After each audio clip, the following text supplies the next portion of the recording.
Baik, jadi di sini saya akan melakukan pemeriksaan Down score, di mana pemeriksaan ini bertujuan untuk mengetahui kegawat daruratan pernafasan pada neonatus atau bayi baru lahir. Jadi yang pertama kita lakukan di sini adalah inform consent kepada orang tua bayi tersebut. Assalamualaikum Ibu, saya perawat Ira. Saya akan melakukan pemeriksaan Down score yang bertujuan untuk mengetahui kegawat daruratan pernafasan pada bayi Ibu. Apakah Ibu bersedia? Jika Ibu bersedia, maka kita lakukan cuci tangan terlebih dahulu, lalu kita siapkan alatnya. Di mana alat yang saya gunakan yaitu jam tangan dan juga stetoskop. Pemeriksaan Down score ini memiliki 5 indikator, di mana indikator yang pertama yaitu pemeriksaan pernafasan atau respirasi pada bayi. Jadi kita menggunakan jam, kita hitung pernafasannya selama 1 menit. Kita hitung. Apabila pernafasannya di bawah 60 kali per menit, maka kita berikan skor 0. Apabila pernafasannya 60 sampai 80 kali per menit, kita berikan skor 1.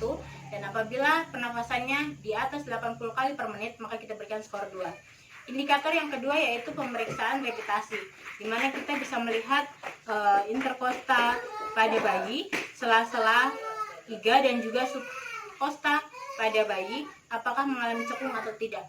Apabila mengalami cekung, berarti bayi tersebut mengalami berusaha untuk mengambil nafas. Apabila adanya repitasi, maka tidak ada repitasi, kita berikan skor 0. Apabila ada repitasi ringan, kita berikan skor 1. Dan apabila repitasinya berat, kita berikan skor 2. Yang indikator ketiga adalah pemeriksaan sianosis atau kebiruan pada bayi.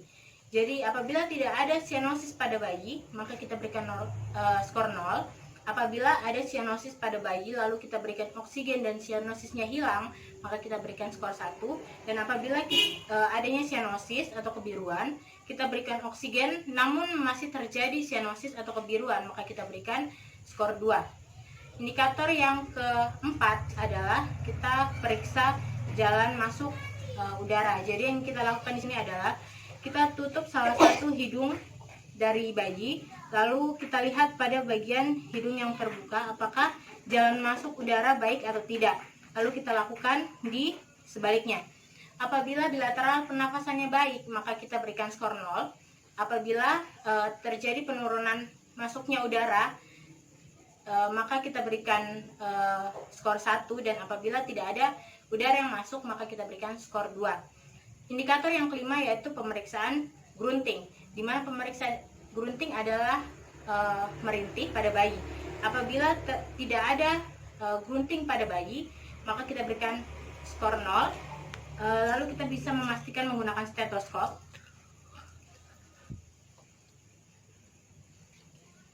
Lalu kita periksa. Apabila terdapat grunting pada bayi atau merintih pada bayi menggunakan stetoskop, kita berikan skor 1. Dan apabila terdengar secara spontan atau langsung suara gruntingnya, maka kita berikan skor 2. Begitulah cara pelaksanaan pemeriksaan Down score.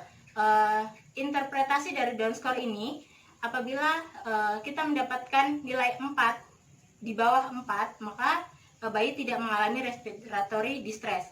Apabila kita mendapatkan skor 4-7, maka bayi dapat dikatakan respiratory distress. Dan apabila kita mendapatkan skor di atas 7, maka bayi dapat dikatakan gagal nafas. Jadi apabila terjadi gagal nafas, maka kita bisa berikan bantuan ventilasi. Mungkin itu dari saya. Terima kasih.